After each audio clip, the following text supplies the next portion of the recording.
ధన్యవాదాలు అధ్యక్ష. Before I go to budget speech ఒక చిన్న రిక్వెస్ట్ అధ్యక్ష మీతోని. ఎందుకంటే అధ్యక్ష, బడ్జెట్ అనేటువంటిది ఈ శాసనసభకు చాలా ముఖ్యమైనటువంటిది. అంటే మన శాసనసభ నిర్వహించే అతి ముఖ్యమైన కార్యక్రమాల్లో బడ్జెట్ పాసింగ్ అనేటువంటిది one of the important agenda. నా రిక్వెస్ట్ ఏంటంటే అధ్యక్ష, కొంచెం సమయం ఇవ్వండి మాకు.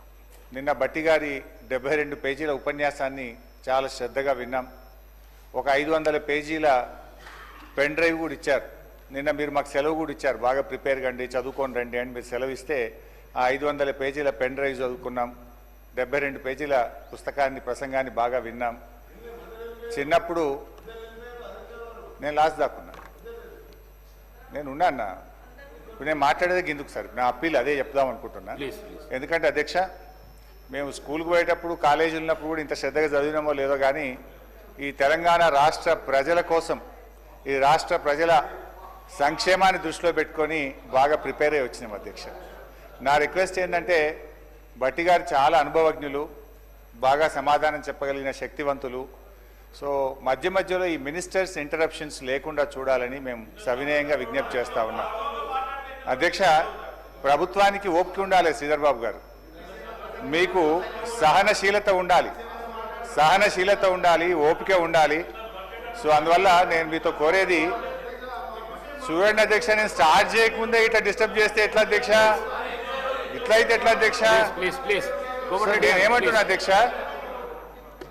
నేను అనేది ఒకటే అధ్యక్ష, నేను మాట్లాడిన దాంట్లో మీరు మధ్య మధ్యలో ఇంటరప్షన్ కాకుండా గౌరవనీయులు ఉప ముఖ్యమంత్రి గారు తన సమాధానంలో మీరు మాకు చెప్పండి, గట్టిగా చెప్పండి. ఎలియా మినిస్టర్ గారు మాట్లాడినా మాకు అభ్యంతరం లేదు, బట్టి గారు మాట్లాడితే అభ్యంతరం లేదు, వారి సంబంధిత మంత్రి బడ్జెట్. కానీ మిగతా మంత్రులు డిస్టర్బ్ చేసి దయచేసి, ఎందుకంటే వాళ్ళ పద్ధతులు వచ్చినప్పుడు వాళ్ళు మాట్లాడుకోమనండి, కానీ డిస్టర్బెన్స్ లేకుండా చూడాలని మిమ్మల్ని విజ్ఞప్తి చేస్తున్నాను. నథింగ్ సార్, మీ సలహా సూచననే అందరం కూడా పాటించాలని కోరటానికి మీ ద్వారా అధ్యక్ష అర్థం మిమ్మల్ని విజ్ఞప్తి చేస్తున్నాను అధ్యక్ష. నథింగ్ సార్, మీ సలహా సూచననే అందరం కూడా పాటించాలని కోరటానికి మీ ద్వారా అధ్యక్ష అర్థవంతమైన చర్చ జరగాలని మేము కూడా ఆశిస్తా ఉన్నాం అధ్యక్ష. వారు సీనియర్ శాసనసభ్యులు, వారు మాట్లాడే సందర్భంలో అంతా కూడా సత్యం మాట్లాడతానని ఆశిస్తాం.